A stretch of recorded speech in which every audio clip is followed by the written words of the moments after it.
On this episode of China Unscripted, China's ideological struggle, how the Chinese Communist Party wants to control your mind, and is the world ready to fight back?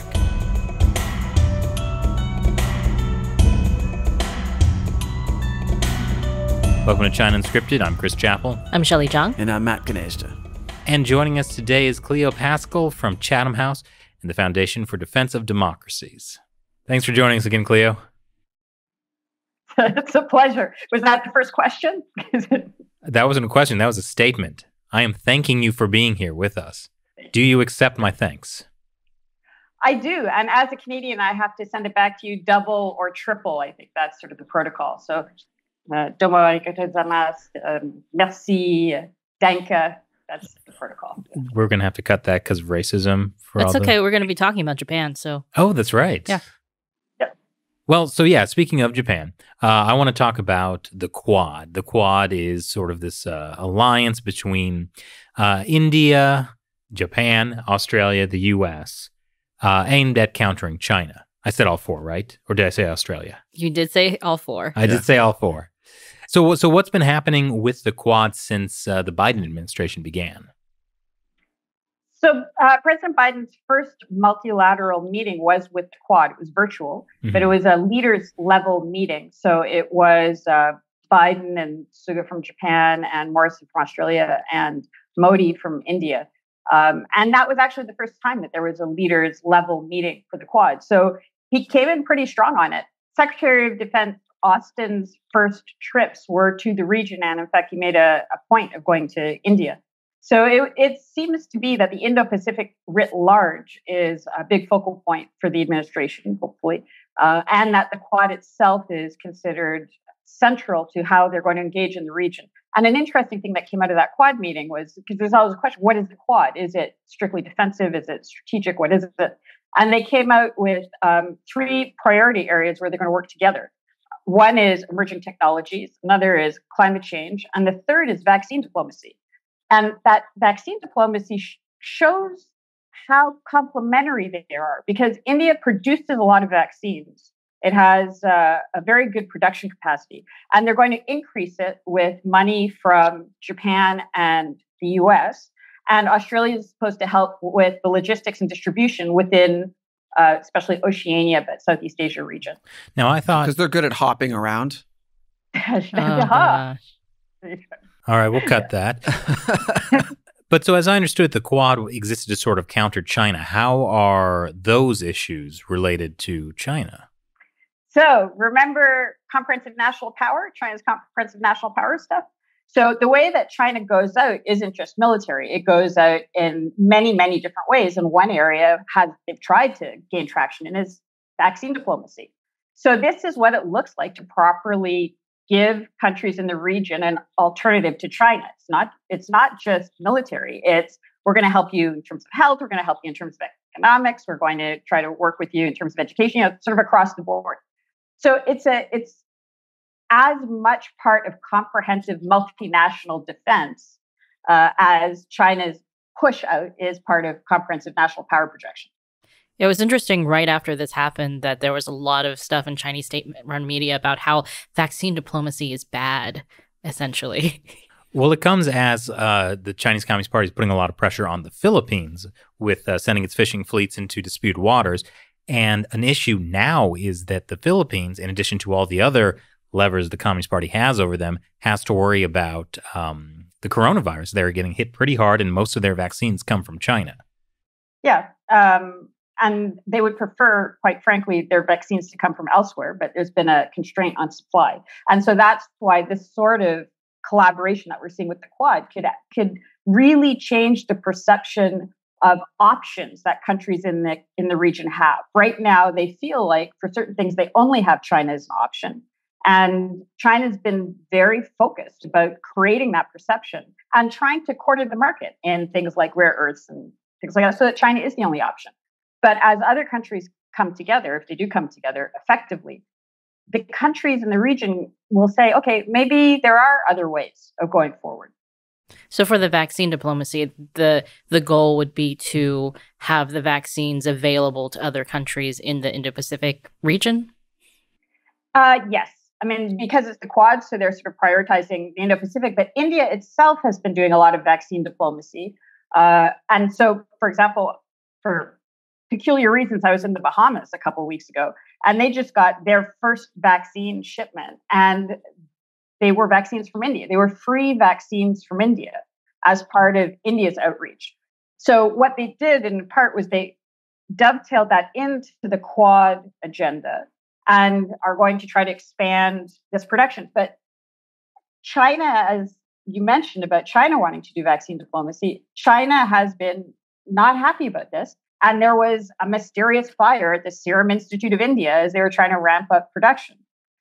So, whether or not that was deliberate sabotage, it is consistent with the kind of unrestricted warfare that you'd expect from China trying to sabotage this sort of engagement.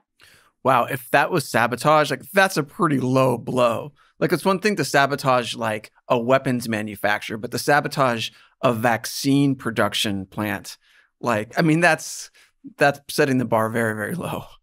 Well, it is. And remember, Conference of National Power, right? If you can sabotage somebody else's vaccine plant, that means your vaccines have higher value and you have better engagement possibilities. So it goes to show kind of in the past few months, there was the fire at the Serum Institute of India. There was an attack on an iPhone parts manufacturing plant in Bengaluru, which it was a Taiwanese company, but it was manufacturing in India. And it was attacked by the union, which had links to the Communist Party, and that attack seems to trace back to Chinese political warfare influences. And within hours of the attack, which caused a couple $1 million worth of damage, images of that attack were all over social media because China wants to give the impression that India is not a viable place to move your supply chains.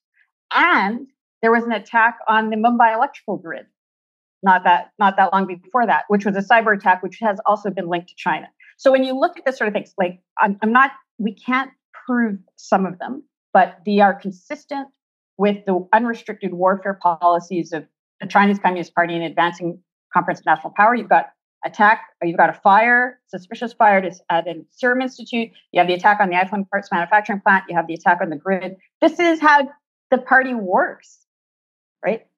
These are all elements of pushing forward a strategic agenda out of Beijing. So we can't just look at what's happening on the islands. You need to look at what's happening with your economic infrastructure, your health infrastructure, your education infrastructure, because it has long-term plans of destabilizing all of those in other countries. So you think the greater focus on India in the Indo-Pacific by Western powers, particularly the United States, is sort of a way to counter this kind of move by the Communist Party of China? I think Beijing thinks it is. Because the thing about the Western economies is our stuff is expensive, right? So we can't actually compete with China in places like Africa for certain sorts of goods, higher end goods, yeah, but sort of the stuff that would be sold at the village level, not really, which is why India has done very well at selling pharmaceuticals, for example, into Africa. So if you bring India's economic offer, which is lower cost, often much more robust, can handle hot climates, because in India, it has a wide range of climates, including very hot and humid. If you bring that into the toolkit of what a grouping, I wouldn't say alliance, but a grouping can offer countries instead of China, then you've really expanded your reach. You've really expanded what you can offer. So in many ways, India is really key to countering the Chinese Communist Party. It is. So I think it is. And I think the Chinese think it is, which is why they're doing their best to try to work through these sort of political warfare exercises, but also through social media, through traditional media, to give the impression that India is unstable. So this narrative about, India being impossible to work with, it's, this crazy right-wing Hindu nationalist, all that sort of stuff, that gets fed by very active social media campaigns run through China, but also Russia. Russia doesn't want to see the US and India get closer together. You see it around like the defense sales and through the Pakistan lobby. So there are a lot of very established lobbies that are doing their best to create divisions, not just between, I'd say, India and the US, but between all the individual members of the Quad and internally within those countries. So, to create divisions within the US, create divisions within India, create divisions within Japan, for example, armament or disarmament, create divisions within Australia. So that to me, that social media warfare, which is amplified by AI, is really corrosive and dangerous and can undermine these top-level visits if we don't keep an eye on it. Dialectical materialism. I feel like we have Josh Phillips back on. Mm. Mm. It's interesting, too, because it feels kind of like now if you look at the Quad, you're like, oh, well, that actually makes a lot of sense that these countries would work together, but it wasn't such a sure thing. Yeah, no. I mean, it died. It died when China put pressure on Australia to pull out in 2007, right? And it came back very much in the last U.S. administration, and it was indicative of that whole that kind of Matt Pottinger approach that we saw in that declassified national security estimate of how to deal with the region, or analysis of how to deal with the region, which is to create partnerships and allies. And there was a very focused attempt to try to bring it together. But what really helped, unfortunately, was the death of the murder of the Indian soldiers in Galwan by the Chinese Communist Party, because the PLA. India was reticent for ideological reasons, but also because there are a lot of people making a lot of money out of a lot of different arms lobbies in and around India. And so they didn't want there to be more strategic focus on a U.S.-India relationship that would affect Russian arms sales, that would affect French arms sales.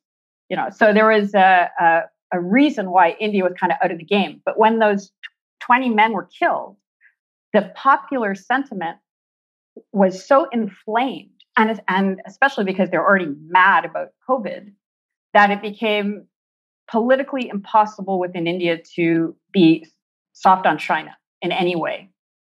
So that gave an opening for those within the Indian system who had always said, we are going to have a China problem, to do things like ban the apps, ban some sorts of FDI, roll up some of the Chinese spy rings, and try to get more control over their internal security. And once that happened, then it became more clear that cooperation with the US would be helpful, which is why, when they signed BECA, they suddenly got satellite imagery of what's happening on the border with China. BECA was that agreement between India and the US, which allows them to share real-time imagery. So they're starting to see the benefits for their domestic security of being closer to the US. But it wasn't just India holding back the Quad coming together, right? No, I mean, in every country has elements that are co-opted by China. China's very good at elite capture, or Russia in some cases. Or again, the French are kind of funny about this. But the French really don't want to be locked out. The French aren't in the Quad. So, but the biggest problem obviously is China. So which is why it went down the first time, because of Chinese influence in Australia. So again, this combined with Australia really standing up to China, and with Abe being in power and his initial conceptualization of the free and open Indo-Pacific dovetailed very well. He called it the security diamond, but it is basically the Quad.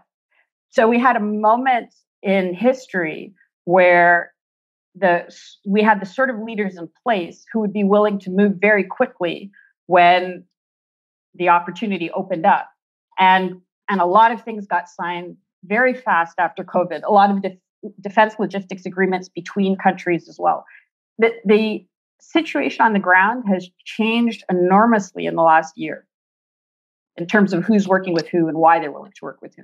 I think what's interesting is 2 years ago, you started spearheading a project to track perceptions in a whole bunch of different countries, including some of these Quad countries, and perceptions including as they relate to China. And that was started in 2019 when you had no idea what it was going to look like 2 years from then. What are some of the things that surprised you the most? So this is a Chatham House project. We just published it, and there won't be a quiz because it's like 50 pages long. It's Very really interesting, by the way. Oh, thank you very much.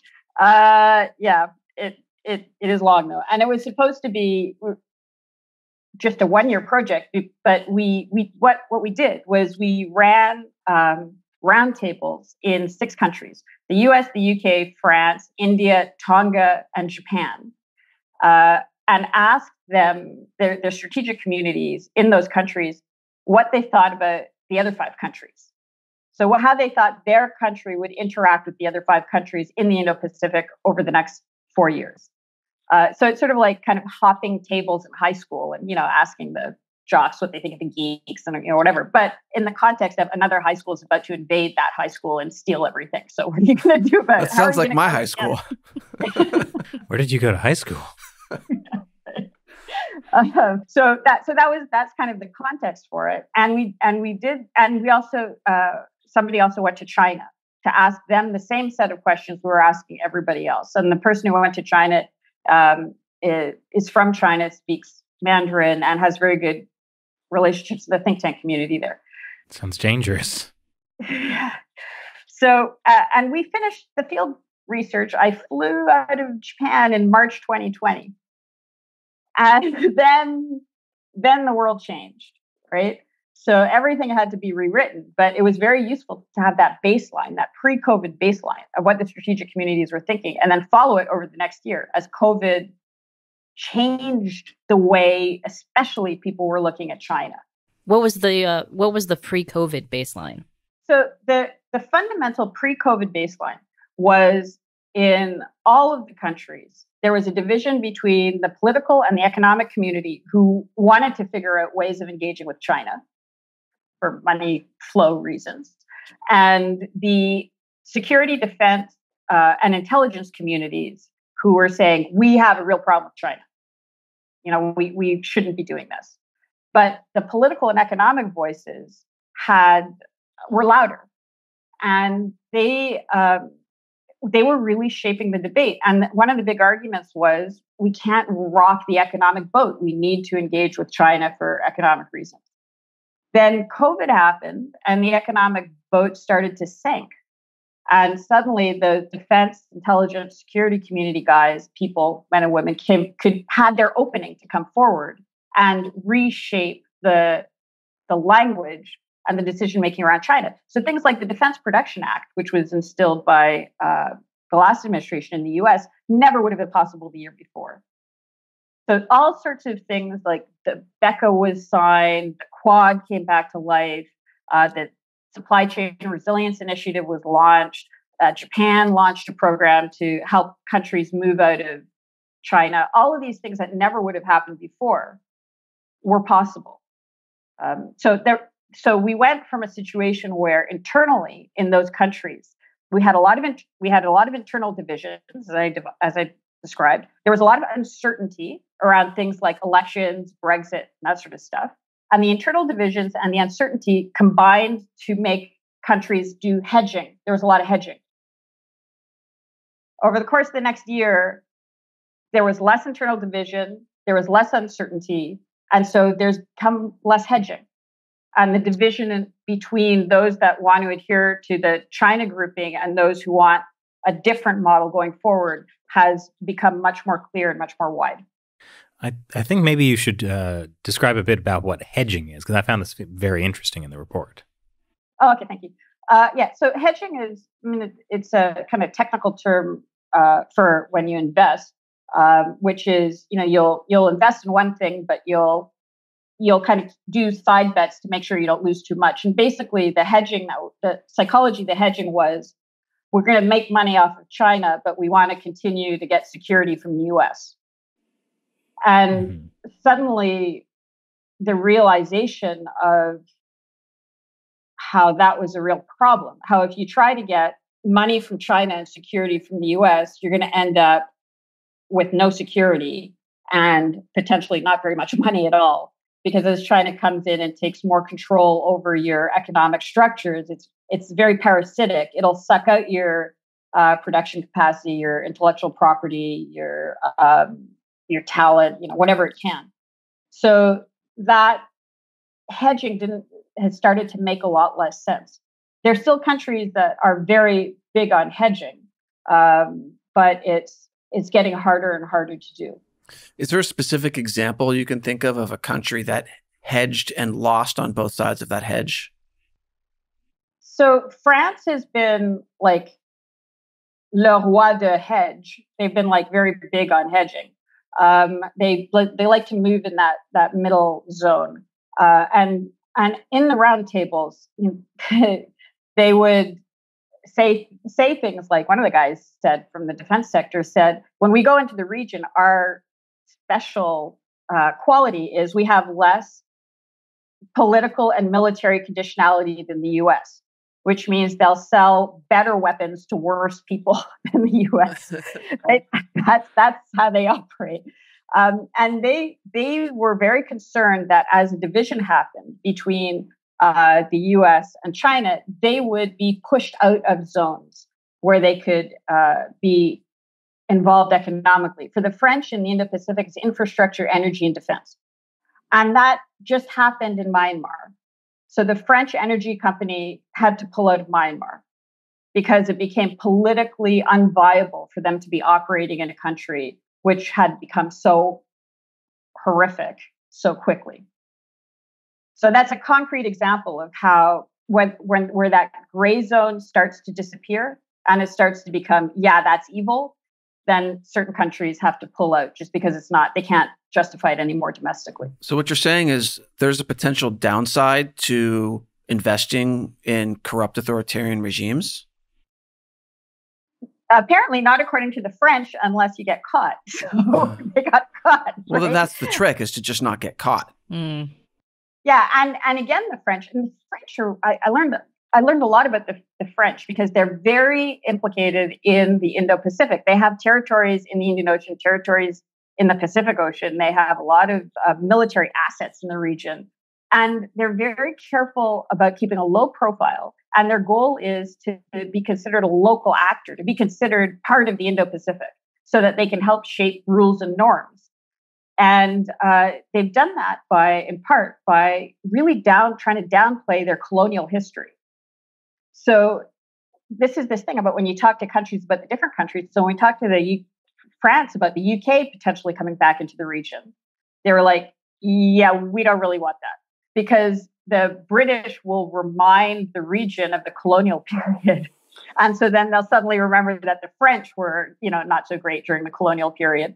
So if we associate with the British instead of associating with the Japanese directly or the Indians directly, it's a perception downside for us. Mm.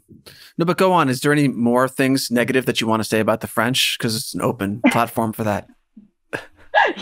I'm from Quebec, right? Like I have to go home. But they don't like the Quebecois, right? So it's correct. Yeah, that's right. So they don't like anyway. No, the French are really smart about this. I don't know what to say. They have a very advanced Indo-Pacific policy. They've been developing it for years. I mean, they've been working on space cooperation with the Indians since the 50s and 60s. Well, not very successfully, right? Pretty successfully, but also because of this conditionality thing. So they would share higher tech gear with the Indians than the Americans would, for example. And also, everybody knows the French are the French, so kind of the barrier, what's expected isn't as high. But if you want me to kind of say another thing about the French, please. And again, this has to do with kind of these triangular relationships. There was the Australians were looking to buy submarines, right, a while ago, and the Japanese were willing to sell them submarines, which would have been a very big deal for Japan. It would have been their first major foreign arms sale, and it would have really consolidated a Quad type relationship. And the French got in there and managed to get that submarine deal, that $50 billion submarine deal. At which point, the French defense minister at the time went to Australia and said, now we are married for 50 years, to which some Australians were saying, yeah, we know what French marriages are like, Jeez. That's always the problem of these three-way relationships with the French. That's right. Yeah. Yeah. So if they limit it to 3, it could probably be handled. But anyway, so because France and Australia are actually neighbors, because New Caledonia shares a maritime border with Australia. So France is very active in the region. So there was sort of some degree of logic to work with the French there. But that I'm bringing that sail up because that's still a bit of a sore point within the Quad. The Japanese were still uncomfortable with the Australians not buying their subs. So technical things aside, financial things aside, that's why the report looked at perception, how people view each other, because that perception gap is where Chinese political warfare can get in and create the division. So making sure that countries understand how they're viewed by other countries so that those gaps aren't exploited by hostile third parties is very important. Well, it seems like the fundamental issue was the gaps were exploited because different factions in all of these countries were willing to do business with an authoritarian regime because there was money in it. And in many cases, they thought the U.S. could just protect them. Yes. And I think you kind of put your finger on the thing that really needs to be sorted out domestically in all of these countries before we can move forward in a stable way together. The amount of active online political warfare against any country that could potentially be a threat in any way to the PRC is enormous. I mean, we're talking millions of people, billions in budget. Like this is not, and it's not just online. When Fang Fang came into California via the student organizations, right? And takes control of the political organization that's linked to a campus and then distorts the discussion within the countries. Fang Fang, the alleged spy. The alleged spy, yeah, Christine. The amount of effort that's going in to hobble us even before we can get out of the gate is enormous. And we've talked about this before, that should be the job of the media. But the media isn't really, in all of these countries, it has the same problem, where money is coming in from the outside that can distort the coverage to a very large degree. So, yeah, we need to clean up our own houses. And then we're in a better position for the good guys, so to speak, in each of the countries to be able to find each other and work together in a comprehensive way. And China knows it. That's why it's creating our problems or helping to create our problems domestically so that we're less able to do that. So you mentioned that one of the concerns within the Quad was how a new U.S. administration would change things. How do the members of Quad view how the Biden administration is moving forward, since they have seemed to emphasize the Quad? So it's a real kind of reading of the tea leaf situation at the moment. Every single action is being heavily scrutinized. So there have been some kind of interesting moves around Taiwan. I get the impression that Taiwan is they know they need to be good on Taiwan. So one of the great things that happened was they opened up the Palau-Taiwan travel bubble. And the U.S. ambassador to Palau joined the president of Palau on a trip to Taiwan. So that was a really nice move. And by the way, those countries in Oceania, which are highly strategic, kind of first island chain, second island chain islands, the ones that are in free association with the U.S. have been getting vaccines through the U.S. And so the U.S. is reinforcing the social interaction between those countries in the U.S., which is essential. So so the U.S. has handled that part of it very nicely. Unfortunately, there was this freedom of navigation operation, which the U.S. ran through Indian waters, I think on the 6th, on April 6th. And then the 7th Fleet released a press release saying, we are doing a freedom of navigation operation in Indian waters, and we object to their excessive maritime claims. Like, why? Why would you do that now? I mean, they've been running those operations in the past, but don't put out a press release, right? So what that's done in India is that's given an opening to all of those voices that said you can't trust the U.S. to say, look, you can't trust the U.S. So suddenly stuff is coming out in the Indian media about, oh well, remember in 1971 the Seventh Fleet came up into the Bay of Bengal to threaten India when we were helping Bangladesh with independence from Pakistan, and it was the Soviets who came and shadowed the Seventh Fleet and helped save us from American intervention. And so it's the control of the narrative that was very heavily affected by that press release. Not necessarily the operation, but by the press release. So how are they doing? I don't know. We need to see. And so far it's all on paper, right? There haven't been it hasn't gone kinetic yet. And that's going to be the real test. It hasn't gone kinetic yet. You mean warfare? Yeah. So when we did this report, we gave the same survey in all 7 countries. And one of the questions on the survey was, do you think there will be kinetic? Kinetic means action, like a military action usually. Do you think there will be a kinetic event in the Indo Pacific before 2024? Every single Chinese respondent said yes. Wow. Yeah. So they differed on how serious it would be, whether it would be small events or big events, but they are psychologically prepared for a kinetic event in the Indo Pacific. Now, the other thing that came out where the China survey was an outlier from everybody else, the other thing that we asked was, do you think the UN Convention on the Law of the Sea will have legitimacy in 2024? None of the Chinese respondents said yes.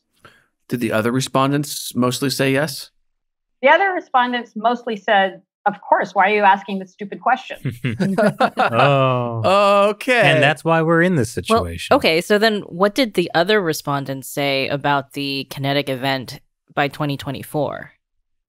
They were possible to probable. Well, I'm curious. You've said that the Chinese Communist Party is masterful at controlling the narrative. Is it possible the China survey was also part of their plan? It's possible, and I had a lot. There was a lot of internal discussion about how to do the China survey. I wasn't going to go to China to do it. I also didn't have the contact. And the other thing that we wanted to do was, as much as possible, do the discussions in the language of the country and with people from the country only. So in Tonga, for example, the Tongan Roundtable was held in Tongan language. And apart from kind of my little team, the only people in the room were Tongans. And so it's very much a conversation among themselves. And my impression from the Chinese survey results is that you always have to, distrust and verify, but my feeling is it's pretty reflective of the perception, because they have nothing to gain from flagging up that they're willing to challenge the unconventional law of the sea and they're expecting a fight. Well, you mentioned in the report that this is one of the issues that has been sort of uniting the world, that the Chinese Communist Party has become more and more aggressive, particularly on the Indian border. Yeah. And that's another good point, because there was sometimes people think of propaganda as being about a positive reflection of the country. You want people to like you. I'm not so sure that's actually what China wants. I think that, there also used to be discussion within China about saying that their justification for the Chinese Communist Party's policies was aspiration among the population. So, your life is going to suck, but your kid's life, your child's life is going to be better. So you have this sort of aspirational justification for your authoritarianism. But as the economy within China has had increasing problems, and there are all sorts of other increasing problems. I think the main internal motivator has shifted from aspiration to fear. So that's where you get social credit system and you get all of these other kind of fear-based controls domestically of Chinese society. And I think that in terms of international cooperation, there's also been a bit of a shift where the Chinese Communist Party doesn't need to be loved. They just want to be feared, right? So, they're perfectly happy to, kill the chicken to scare the monkeys or whatever that expression is. Which is what you saw in Anchorage. When you saw during the Alaska discussion, the U.S.-China meeting. Yeah, I mean the discussion there was: is this are the Chinese side talking to a Chinese domestic audience, or I think they're talking to ASEAN. They're talking to all of those other littler countries, and saying, if we can do this to the U.S. publicly, imagine what we can do to you. So, how do you think that meeting is being perceived in the Indo-Pacific? I think that there's a pretty sophisticated analysis of China. The closer you live to China, the more sophisticated your analysis is of China. It wasn't a great first impression, but I think countries are largely waiting for action, waiting to see what's going to happen. And it's not just military; it's also economic, and in terms of the vaccines, and in terms of tech cooperation. So my assessment currently is people are waiting. They're waiting to see what's going to happen. If the U.S. shows strength, the momentum that we saw developing during the report from kind of March 2020 to February 2021 is countries being willing to come together. And create alternative supply chains and critical infrastructure cleaning up, and But currently, India is the only country that blocked those Chinese apps, which is a good bellwether for how well you understand the Chinese security risk, especially online. So, we'll see. I think we're definitely in things are not great, and we'll see what happens situation. So are they waiting to see what China does, or are they waiting to see what the U.S. does? I think they're waiting to see what the U.S. does. And I think it's not restricted to the region. So in 1962, during the Cuban Missile Crisis, China attacked India. And we'll see whether as that alternate grouping comes together, the China, Russia, Turkey, potentially Iran, North Korea groupings, Pakistan coordinates. If I was a Chinese Communist Party strategist, I would want all of those partners to be starting as many fires as they could before I went in to Taiwan, for example. And it could be, one of the discussions that we had recently was, if China is heavily invested in Argentina, very heavily invested in Argentina. And what happens if it gives logistical support to the Argentinians to do an attack on the Falklands? That takes, from a strategic perspective, that takes the UK off the board for a while, because they're going to have to deal with that crisis. So if you start enough of those things via proxies, like Burma, like Myanmar, what's happening in Myanmar, then that leaves you a lot more maneuvering room. And if you combine it with cyber attacks or electronic warfare, things that are a lot harder to attribute at the same time, the West, so to speak, has a really serious challenge how to counter it. So even if the Biden-Harris administration fully intended to support Taiwan in the event of any kind of Chinese aggression, it might just become difficult because of all of these proxy wars or various attacks that come up that just... We get sucked into the Middle East again because of Iran.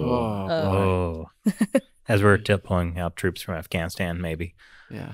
Well, and not just Iran, because, Pakistan is a very strong iron brother, they call it, of China. So you start to see increasing terrorist attacks, Wahhabi terrorist attacks all at the same time. And there is emplacement. What happens if the Maldives starts to experience much more Wahhabi-based terror? I mean, I'm just giving sort of an example, but those smaller places they're more difficult to handle because they haven't been gamed. You don't have as many pieces in place. The allies that would be necessary to counter it might not be in play. It can get very bad very quickly with not a lot of cost to Beijing. So so it's not great, and the cyber component of it is kind of a wild card. Mm-hmm. I mean, how much do you think China can do cyber-wise that most people aren't aware of? Anything that you're worried about, it can probably do. I mean, do you want to, water filtration, electrical grid, shutting off of, I mean, I don't know what apps you guys have on your phone. WeChat. Yeah. And in fact, this is something that you guys talked on another episode, which is very interesting, about China's digital currency, right? If they manage to launch their digital currency, they can wipe out your bank account kind of immediately if that's what you're relying on. And they're going to try to bring that in, I would expect, along the Belt and Road in the same way that they've have countries signing up to Baidu navigation system along the Belt and Road.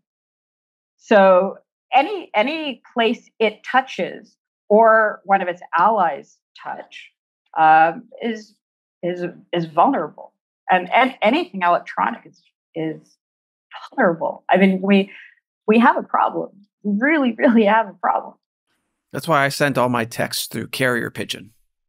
Oh yeah, that's good, and they're delicious.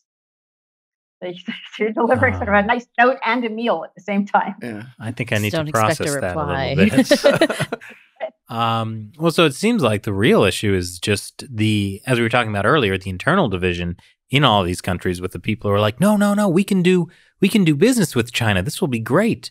Like, I'm just imagining the BlackRock report that will say, hey, invest in China's digital yuan. That's a great investment for Americans. Oh yeah, I mean that's par for the course, and that's another thing about how we can fight back. I mean, I know you've had people like Grant Newsham who was talking about that also. If we're going to be able to fight back, we need to cut off the money supply. There is one Indian strat. The Indians are quite complex and interesting about their thinking on these topics. And one of the Indian strategists said what should happen is just that all of the Belt and Road Initiative countries should say, COVID has been really bad for our economies. We're not going to pay back the loans for 15 years. We'll pay it back after 15 years, but for 15 years, we're going to put a hold on payments because you released a virus that destroyed our economies. And if you just cut off that money flow for 5 years, 10 years, China has a serious problem. It can do a lot of problems. It can create a lot of trouble on its way down if it starts to collapse. But the alternative is not any better at all. Like, the trajectory that it's on is terrifying, actually. So you're saying the two trajectories are either the Chinese Communist Party collapses but causes trouble on the way down, or we allow the Chinese Communist Party to become the global superpower that has its controls in everything in our lives, including our money and our power and water grid and our electronics and basically everything. So a lot of the second part has already happened. Oh, good. That's good to hear. Yeah. And there is a concerted attempt to destabilize the U.S. dollar, as you discussed.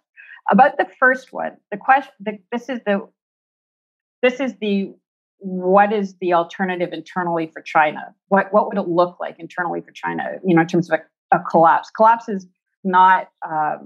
It's a deliberately vague term, and I'm not so sure that it's viable because there are only kind of two national level organizations within China. One is the Chinese Communist Party, and the other is the military. So I would suspect if there was a very big event, like, for example, if the Three Gorges Dam cracked and killed a bunch of people, then it's possible that what would happen is they would do a show trial of some of the political leadership, some of the party leadership, but the military would just take over. And Xi has placed himself in both camps, for example. And the key people have placed themselves in both camps. So I don't know what the alternative would look like. And there's a lot of discussion about would you want China to break up or not, if that was even an option. And the Indians some of them are openly talking about Tibet, but going in to retake a chunk of Tibet. Because, especially it doesn't help that China is now talking about a major dam on the Brahmaputra, which would give it control, strategic, but also resource control over something that is very critical to India. That's basically the water supply of most of the region. Yeah, and if they're talking about a dam that's, I think, 3 times the size of the Three Gorges Dam in a seismically active area. It's not, it's kind of insane, but they've done other things that are kind of insane, so who knows? But it's not, it's I think the things that we are not comfortable with in terms of the Chinese Communist Party, which are elements of its comprehensive national power, can be countered systematically. So, for example, the money thing is a very big thing. And we can do it in part through things like, let's talk about where the children of the Politburo send their kids and what penthouses they have and how much money they have hidden. And say, if you attack us, you're going to lose all of your assets that are outside of China. As individuals, those decision makers will lose everything they have outside of China. Identify them, call them out, and if the assets remain in play, say we're going to go after it. It's actually one of the things that the Indians did after Galwan. One of the things that they brought up was if India declares China an enemy, they can seize all of those assets. So there are a range of mechanisms that people who are much smarter than I am know about and think about that have started to come into play a little bit, but could be brought into play a lot more, so that it doesn't have to be, China descends into warring states or they take over the world, but there is some sort of more viable option in between. Well, one thing I think that does sometimes get lost in this discussion is like, as you mentioned, it's either the West stands up to the Chinese Communist Party and its power starts to collapse, or the Communist Party takes over the world. I think because of internal corruption for a wide range of issues, the Communist Party will eventually collapse, regardless of what the West does or doesn't do. What it becomes is an issue of how much do we go down with it. So when it collapses, what do you think that looks like? It could be many things. It could be so the interesting thing about how the Communist Party runs China is that essentially like all of the government institutions that have functioned throughout China's history are still there. It's just like a parasite, the Communist Party has latched onto it. So many of the systems of governance still are there if they could just be replaced by, people who weren't Communist Party officials. That could be a scenario where China maintains a degree of stability and perhaps even economic stability without some kind of, cannibalistic China fractures into a million different pieces, different PLA generals vying for power. How ideological do you think the top 5% of China's leadership is? I imagine not very ideological. I think by this point, the real, dyed-in-the-wool Marxists are either not there anymore or have seen how the system fails. This is partially why there's such a problem of, elite flight in China, where they're getting their money out of China because they know the system is not stable. It's not secure. They are trying to prevent themselves from going down with the ship. Yeah, I think Xi Jinping is maybe outside of that. Like, I think Xi Jinping himself is actually a real Marxist. I'm not 100% sure, because in his anti-corruption campaign, which is mainly him purging his political opponents, I imagine like even if he was once upon a time like a real dyed-in-the-wool, Maoist, Marxist, whatever, when you see the scope of corruption in the system, that's got to impact you in some way. But I think he thinks he can save it, essentially. I think that's part of the anti-corruption campaign, is that he wants to preserve the party system. Does he want to preserve the party system, or does he want to preserve his own grip on power? No, I think it's definitely he wants, above all, to still be in power, but I think he thinks the way to do that is essentially through reforming the party. And I think on a personal level, he doesn't like the corruption. Right. Yeah. He's also tied himself to the party in a way that previous leaders since Mao hadn't done, which is that Xi Jinping has consolidated so much power that he basically now is the Communist Party. So he either has to make the Communist Party work, or he goes down like the captain of a sinking ship. So it's a very serious problem for him personally. But I mean, I guess to get back to the question of, the top 5% of China's elite, how invested are they in, ideologically? I agree, probably not very. But they also, a lot of them have blood on their hands. So even if they, don't care about communism, they may not want the Communist Party to fall, because then, they're going to get Nuremberg. Yeah, there would need to be, what needs to happen in China is a Nuremberg trial for communism. So, Cleo, what's your response to the last 5 minutes of our discussion? So that is very much what doing this project was like. Was trying to, because we carry around a lot of these geopolitical articles of faith, okay, which with the acronym is GAF, because we're all making these GAFs, right? These geopolitical articles of faith, which are things that we believe, which come from our perceptions, that dictate our actions. So if you believe that they're not ideological, you'll act in one way. If you think they are ideological, you'll act in a different way. So it's very much about trying to understand not only how the other person thinks, but understanding how you think about what the other person thinks and how that's affecting your behavior in order to understand whether that's going to be effective in terms of an outcome or not. So I don't know. I think that ideology plays an incredibly important role in motivation in a lot of the decision making in China. I think that they think that their system, whatever you want to call their system, is superior, and part of the goal is to prove that their system is superior. That's why things like the Olympics are kind of important for them, and why they want to win every single medal at the Olympics, right? Like other countries don't necessarily behave like that. It's part of the ideology. So calling it, whether you call it Marxist or Maoist or something else, I think there is an ideology that is fairly pervasive, that it can't be bribed or threatened or blackmailed away. It's a reality.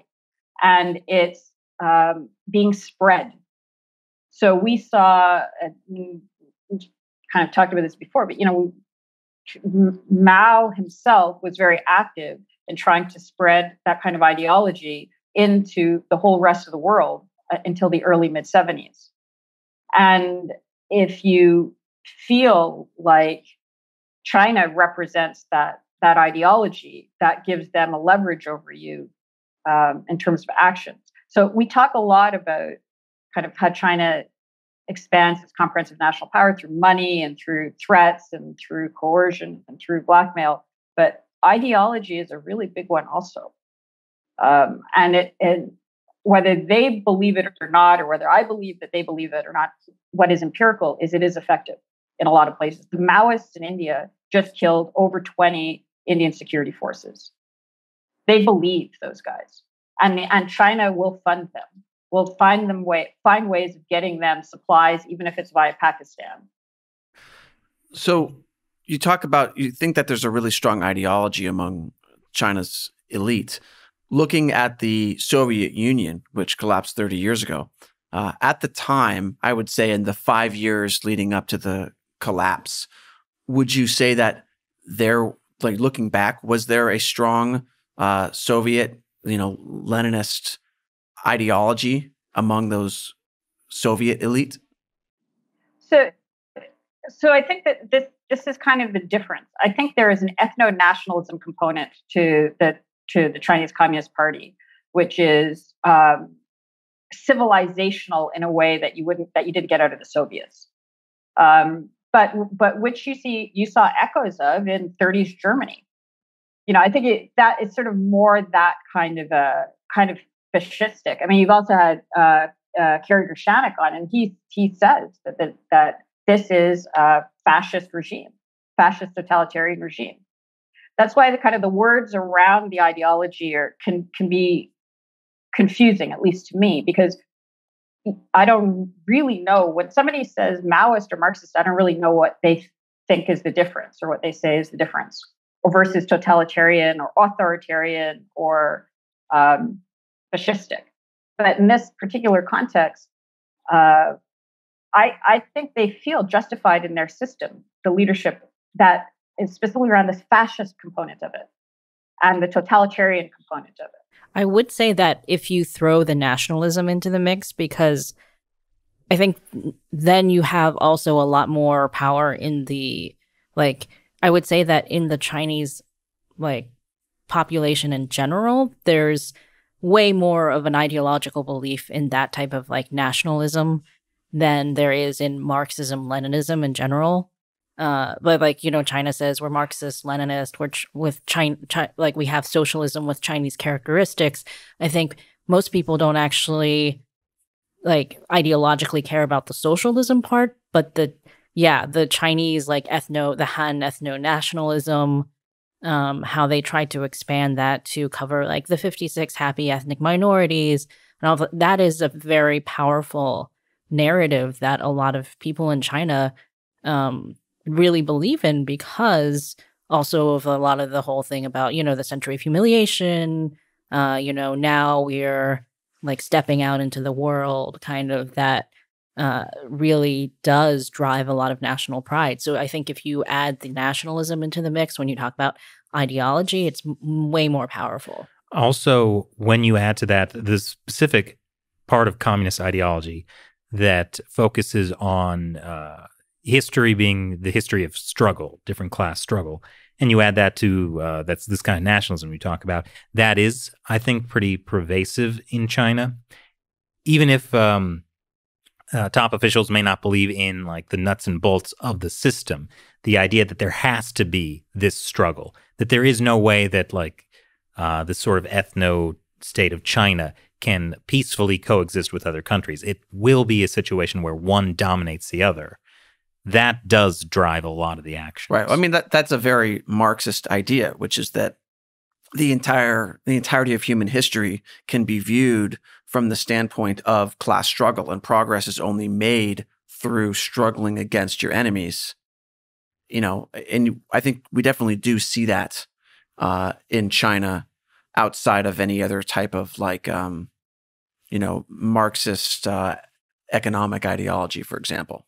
I think also there's the part of the ideology of how the U.S. is it is essentially the enemy. The imperialist U.S. is the biggest thing that China has to struggle against, right? But I think that also really, in terms of internationally in the global South and a lot of these other countries, there's a lot of because there's a lot of the whole anti-imperialism, anti-American imperialism, that really gives the Chinese Communist Party a huge place to come in and be we are the anti-American imperialists, right? Anti-French also, right? Remember the French, this is where the French come up again. Well, we're all a little bit anti-French, I think. Yeah. And China will use those perceptions and narratives in order to do exactly what you're talking about. And then, of course, they show their hand when they say we're a big country and you're a small country, so be quiet when they're at ASEAN. But this discussion is really important because understanding what we're actually dealing with in Beijing is the first step for figuring out how it can be handled. They're very smart and focused and well-funded and relatively stable in terms of, they don't have elections every 2 years or 4 years. So understanding what it is they're trying to accomplish fundamentally. I mean, comprehensive national power is sort of the tool, but what is it that they're trying to build with that tool is really important, because that's how we can figure out where the cracks are, where the leverage could be, and also how they're engaging with those same elements within our societies in ways that are potentially extremely destabilizing for us. How would you succinctly describe what the Chinese Communist Party is trying to build? I think they're trying to build a world that is safe for Chinese hegemony. They're trying to build a world where the rules and norms come out of Beijing, where any major decision has to be referred back to Beijing. And it's the old Middle Kingdom suzerainty type structure, right? The imperial power, which doesn't necessarily have to have colonies. I mean, the West tends to have had a colonial structure, which is very different, where you put in your people in the government. Yeah, they don't need to. Under the imperial model, you don't need to put your people in the government, but that government needs to pay attention to what you say and bring you gifts and say you're so great, that kind of stuff. And so that's what I think what the world they want to look like would be. But I think that embedded in that, and this is this question of ideology, is that what that means is a very hierarchical authoritarian system where the leadership is centralized and in complete control, and that decision making is narrow. So it's not a hegemony that is based on anything except totalitarian control, which is why understanding the ideology is really important, because we kind of know, we talk about Chinese galactic hegemony, as Rick Fisher talks about, because now it's the moon and it's Mars as well. But that hegemony has a very specific structure, and that structure is highly authoritarian. And it has this ethno-nationalist component to it, which justifies that authoritarianism. It's not good. I'm just imagining Avatar, only if the bad guys were Chinese space forces. Would have been very different. Wait, which Avatar? Like the blue guys? The blue ones. Yeah. But what do you think? Because again, like this discussion about, we have all of these articles of faith that we're making our analyses based on without actually questioning them in the first place. So what do you guys think a China hegemonic world would look like if they accomplish their goal? What does the world look like? Well, you're talking about a hegemony by the Chinese Communist Party, right? That's implicit, yeah. Okay. So, I mean, I think that the Chinese Communist Party, like you pointed out, they want to have this imperialism without colonies, and this idea of loyalty where China controls manufacturing and thereby controls the economy. Every other country is poorer than China, and therefore, to a degree, dependent or even enslaved to the whims of the Chinese Communist Party. And we're already seeing this happen in some African countries, for example. And, they want to see the communities in the Western developed world essentially torn apart. And so that the only source of stability is relying on the Chinese Communist Party. I mean, I don't have anything to add to what you, Cleo, or you, Matt, said. That seems about right. I have something to add, which I think is also even more depressing, which is I think they'll end up also essentially exporting their censorship, not through actually controlling the internet the way that they do in China with the firewall and stuff like that, but just through, I think they're already kind of doing it, making companies afraid of crossing China or angering China in order to do business, making Chinese people in other countries afraid of talking about the Chinese Communist Party, Chinese people in Australia, Chinese people in America, threatening their families, threatening, you're a Uyghur who's made it to Turkey.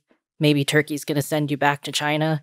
And I think that that's kind of already happening on a low scale. Like, it's not like widespread. Mostly they target people they think are troublemakers. But I think that, like, if the Chinese Communist Party, they become the global hegemon, then that will just be the way of life in most countries, where you're so dependent on China economically. You're so dependent on them, in terms of, like, the political leaders are afraid to say something. Like, they're able to... Because China could sanction them. They're kind of able to export that type of, like, censorship and authoritarian control through their spy networks, through, like, all this kind of stuff. And it'll just be very, like, not official. Like, it won't be implemented through governments. It'll be implemented through kind of like these societal mechanisms. And I think one, type of thing we might see is, Facebook has tried to get into China for many years. And I think they've backed off a little bit recently, which is good, because I can imagine a world where the Communist Party lets Facebook in, lets them kind of, make money and establish their roots in China for a while, and then says, okay, now to continue to operate in China, you have to censor speech not only in China, but also all around the world, any speech that slanders China. And you can legally do this because Facebook, you are a private company, and therefore you have free speech in the United States or in Canada and other free countries. And your right as a company is to control what's on your platform. And so I think that's just a practical, idea of what we'd see. And we are seeing, some level of censorship, let's call it, against certain voices on Facebook and YouTube and other platforms, but it's not to the scale that it could be if... Didn't come out that a Facebook fact checker had ties to some Chinese company? This sounds like an episode of Wait, is that true? It was not really that. Like, it's kind of also like they tried to say that, like, Facebook employed some Chinese people. Like, they did? Yeah, kind of like these first generation Chinese people who had previously worked for, Chinese companies, like Chinese tech companies that had participated in censorship in China. But, like, that's like, several degrees of separation between saying that and being able to say, well, that proves that Facebook is implementing censorship techniques from China. I just want to say I'm comfortable working with ethnically Chinese people. Okay. Okay. So I think, Shelley, you kind of put your finger on one of the things that I'm particularly worried about, which is what happens inside our heads, right? Like this sort of imperialism, or however you want to put it, doesn't stop in the physical world. The goal is really to control thought. And we saw it with, when the Australian, I think it was the embassy, Chinese embassy in Australia, put out a list of things that Australia should or shouldn't do, right? Or what their government should or shouldn't do. And we're starting to see it kind of almost implemented, the self-censorship implemented. The Halifax Security Forum wanted to give an award this year to President Tsai of Taiwan. And the Canadian government said, we're going to pull our funding to the Halifax Security Forum if you do it. Right. So that self-censorship is happening right now at the national level. But I am particularly concerned about heading into a world where, like in China, there are a lot of things you're not allowed to say or think, really. If they know that you're thinking it, you've got a problem. That's the national security law in Hong Kong, right? Like and the reach is global. I think this is one of the things that needs to be made explicit. This is not battle for territory. This is a battle for ideology, for minds, for what you believe in as an individual and as a nation. Like, this is really, really fundamental. And we can't ignore it. We need to call it out. This is a whole different way of structuring human interactions, organizations, not just economies, not just borders, not just an island in the South China Sea. No, I think the goal of the Chinese Communist Party is to get into your mind and help you determine what you're allowed to think and not allowed to think. So this is pretty serious, and it has to be countered. We can't let it stand. Oh my gosh, it's like the Chinese Communist Party is a mind virus. Well, it's really 1984. Orwell tried to warn us. Or 1938. Yeah. Well, the National Socialist Party. That seems. Yeah. Jeez. Well, that's a lovely topic. I have another question, which is, in your 2-year project to get perceptions from all these different countries, there's one country that seems to be kind of outside the normal pattern, right? And that's Tonga. Okay, I knew you were heading towards Tonga, but so firstly, 2 questions. One is, what's Tonga? What's Tonga? And secondly, why did you choose Tonga? And I guess thirdly, what did you find? So we picked Tonga. Tonga is a country in the South Pacific, population of about 100,000 people, never been colonized. It was the center of a thalassocratic empire. Well, not really like empire in terms of colonies, but it was culturally important around the region for a very long time. It still has a monarchy. It's the last remaining Polynesian kingdom. It has a military. They've served in Iraq and in Afghanistan. The royal family has relationships not just with the royal families around the region, like the Maori king or the major houses in Samoa, but also globally. So when the last king of Tonga had his coronation in 2015, the current emperor and empress of Japan came to Tonga for the coronation. So it has a kind of an unusual reach in terms of foreign policy. And because they have essentially kind of a permanent foreign policy establishment, they've been dealing with foreign powers coming into the region since the initial colonial period. So the current king is a direct descendant from the king who negotiated the treaty with the Americans that when they came in, and with the British when they came in, and they know how geopolitics affects their region and how to balance powers. And they're very similar to a lot of other countries in the region that are quite small population-wise, but are highly strategically located. China has been very focused about gaining toeholds across the Oceania region. And I think in part because they looked at what Japan's weakness was, which was it didn't consolidate the islands before it attacked Pearl Harbor. And the Americans fought back with the help of Australians, New Zealanders, and other Pacific Islanders, island by island, to hem back in Japan. So China is in the process of setting up toeholds, economic and political, at least initially, in the islands across the Pacific for an eventuality, I would suspect, of pushing the U.S. back to Hawaii. And this was something that was overtly said by one of the Chinese leaders, said to one of the American naval guys, you guys can take Hawaii east and we'll take Hawaii west.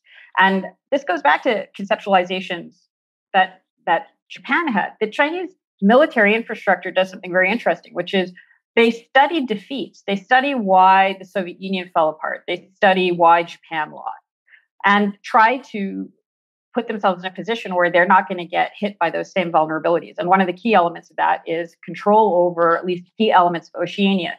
Because as they try to break out of the first island chain and the second island chain, if you can attack the first island chain, not just from the front, but from the back, then you're in a much better position, which is also why seeing the U.S. outreach to Palau, for example, and incorporating the U.S.-Palau-Taiwan relationship into a strategy is so important, because it counters that Chinese activity. So we wanted to go to Tonga, which is one of these countries that's kind of on this diplomatic front line to hear from them what they think of the contestation between China and the others, and what they like about the Chinese engagement, what they don't like, what they like about engagement from Australia, New Zealand, US, and others, what they don't like, to figure out how everybody can understand each other's perceptions and work together more efficiently. So what did you find out? So what we found out was the increased interest from China has, at least in the short term, benefited Tonga because it gives them a better negotiating position when they're dealing with other countries like Australia and New Zealand. The problem is that the Australia and New Zealand outreach has had issues, which is how you end up with countries like the Solomon Islands and Kiribati in 2019 switching from Taiwan to China, because the Australia-New Zealand element of it has some deficiencies. So what they actually want is they want more direct American engagement politically, and they want more economic engagement from India, because they think that the Indian economy and the Tongan economy have a lot of compatibility. This is, again, this kind of low-cost engagement. They want better connectivity to India so that their students can go study at Indian universities, which are lower cost and just as good and more culturally compatible. And the same thing for healthcare. But the problems that they have with the India-Tonga compatibility is currently now most of the flights go through Australia and New Zealand. So when we were there was an Indian who runs a university in India who was going to come to Tonga to have discussions with the Ministry of Education. But she couldn't get a New Zealand visa in time in order to catch the flight. So that barrier, that connectivity barrier around visas and around flights is an impediment for creating that relationship. And also Australia and New Zealand, quite frankly, their business sector at least, don't want other outside economic elements coming in. Their strategic community hopefully understands that if India comes in, it reduces the Chinese influence in the economy and perhaps increases prosperity, stability, and security so that China becomes less of a factor. But if they look at it through a very narrow lens, this could decrease Australian and New Zealand influence in the region, then they have no incentive for facilitating a Tonga-India growth in relationship or even a Tonga-US growth in relationship. So didn't Tonga take a China loan recently? Well, it did. It wasn't quite that recent, but it did take a big China loan. And it's something that's brought up a lot in the context of sort of sovereignty. And the question came up at the roundtable. Somebody brought up, well, what do we do about this, the China loan? And the guy from the Ministry of Revenue said, well, if you want to deal with the China loan, then start paying your taxes. And it turns out that one of the problems that Tonga has is it has a very inefficient domestic tax collection scheme. And the Ministry of Revenue wants to get an automated system to aid in tax collection, in particular from the ethnically Chinese-owned or run shops in Tonga. But 90% of the retail sector is controlled by recently arrived ethnic Chinese, and they're not paying their taxes. So they need a better IT system to collect taxes from those shops. But the IT system that they're looking at is about $10 million, and they can't afford it. So from a security perspective, if you want to help Tonga deal with its China loan, what you need to do is help them get access to a low-cost IT tax collection system. So it's those sort of things that came out when you actually go to the countries and talk to them about what their real problems are, that you can kind of figure out entry points that weren't expected that might facilitate a real shift in strategic alignment if you can action them effectively. They should import a system that everyone in Tonga fears by hiring the IRS. Yeah, well, I think that would be fun, but hopefully they're not going to import the Chinese Communist Party system that everybody fears. No, that would be far worse than the IRS. And I don't say that lightly. Cleo, you talked earlier about how, the world is kind of waiting to see what the U.S. does, and how if the U.S. projects strength or does something kind of to counter China in a strong way, that would change things versus the trajectory that was going on before March of 2020. So how are some of the ways that the U.S. could show that strength? So there are a lot of options.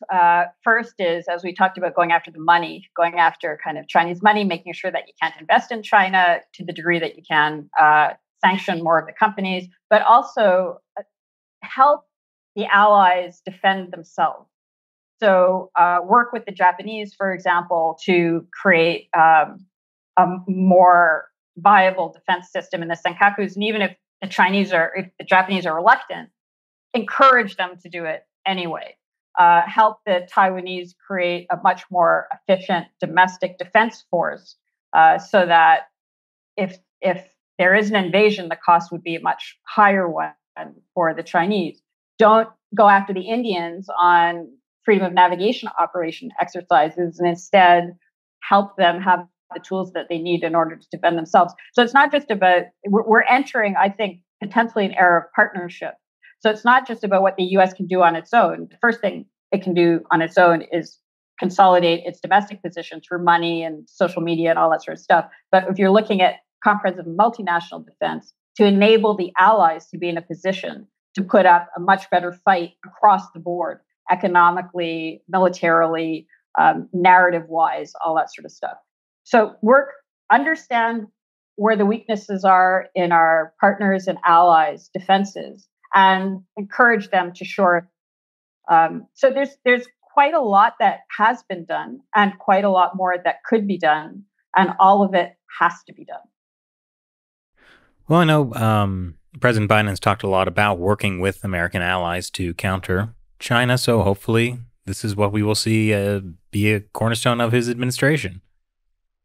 Hopefully. Fingers crossed. All right. Thanks for joining us again, Cleo. It's always a pleasure having you on. Very good to see you, if I could see you, but I can't. So good to hear you.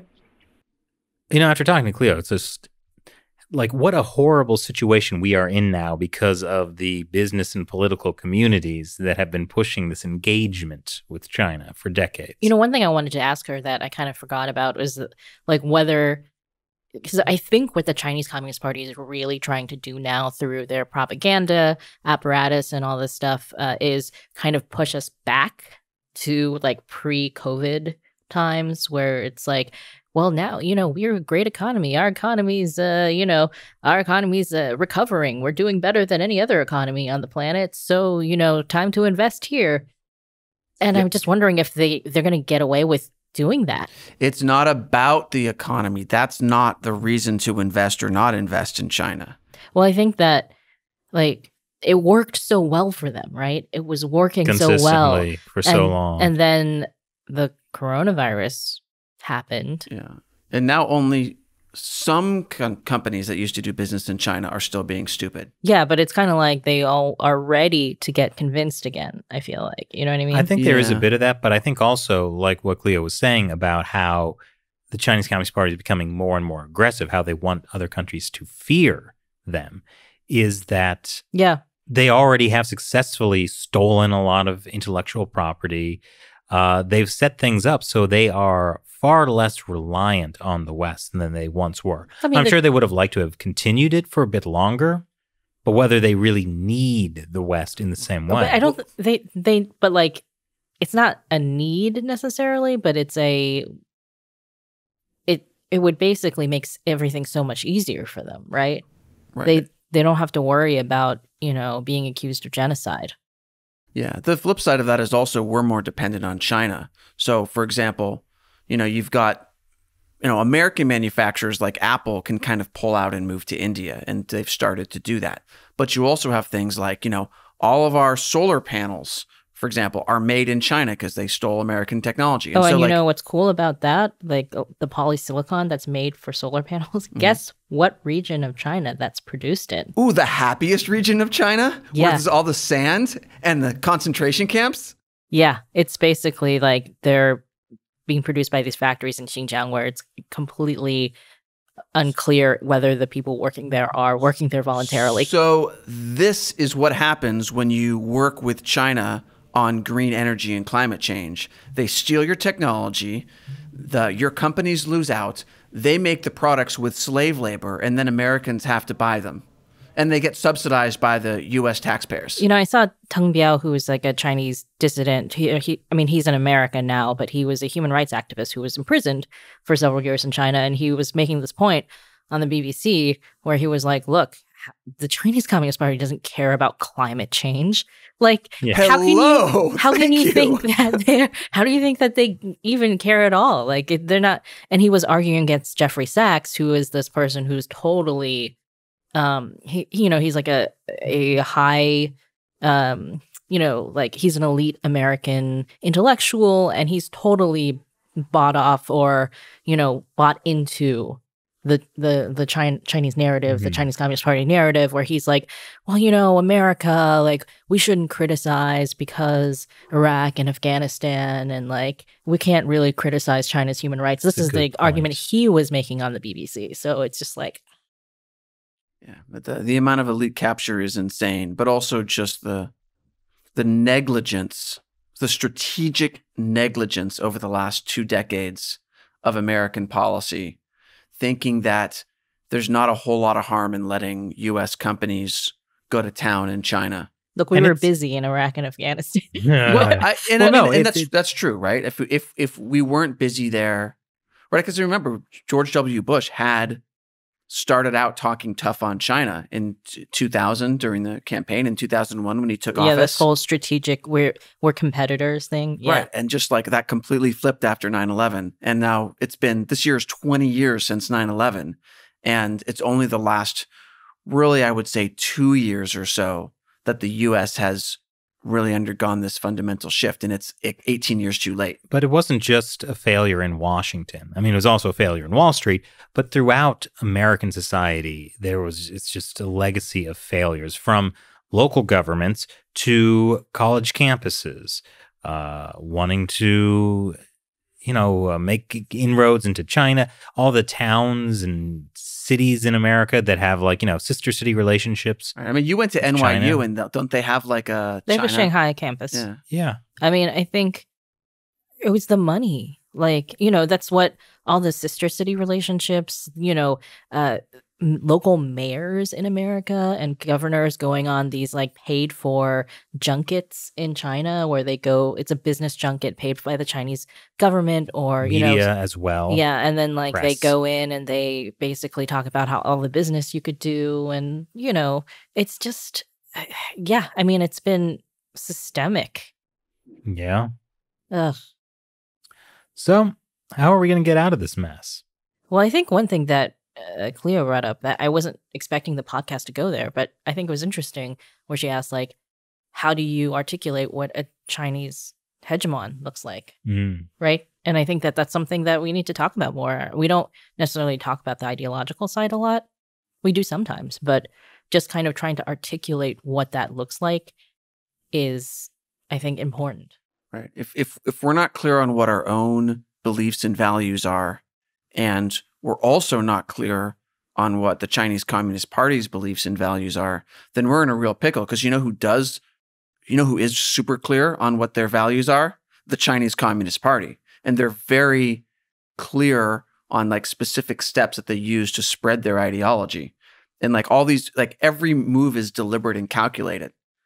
So when they censor Daryl Morey from the NBA talking about Hong Kong, it gives everyone pause. And so that's the fallout from a strategy that's been in place for a long time, which is silence the West through using this kind of control of Western organizations and companies inside China. I think there's also another piece of it, which is, we don't really have time to get into it here, but like the trick they've pulled is to make the West think, or make certain people think, that this is not about ideology. You know what I mean? Like, let's not even have the conversation where we talk about this in terms of an ideology, because that's so Cold War. Right. That's why we just have to cooperate on areas of interest, like climate change. Yeah. No, seriously, it is a brilliant strategy to basically get what they want. Right. Well, I sure hope that the U.S. strategic and intelligence community is listening to this podcast. Well, I think the issue is the intelligence community has known all this. Actually, that's true. They're the ones who've been screaming it all along. Yeah. So I hope that, all the billionaire hedge funds and Fortune 500 companies on Wall Street have listened to this podcast and they're like, you know what? You guys, and Cleo, you're right. We need to change our wicked ways, stop investing in China, and do what's right for the future of ourselves and for our country and our beliefs. We're doomed. Thanks for watching this episode of China Unscripted. Once again, I'm Chris Chappell. I'm Shelley Zhang. And I'm Matt Gnezda. Talk to you next time. I feel like we should have ended on a more hopeful note than that. Tune in next time for the hopeful note. Isn't the next one going to be about the genocide in China for the last 20 years?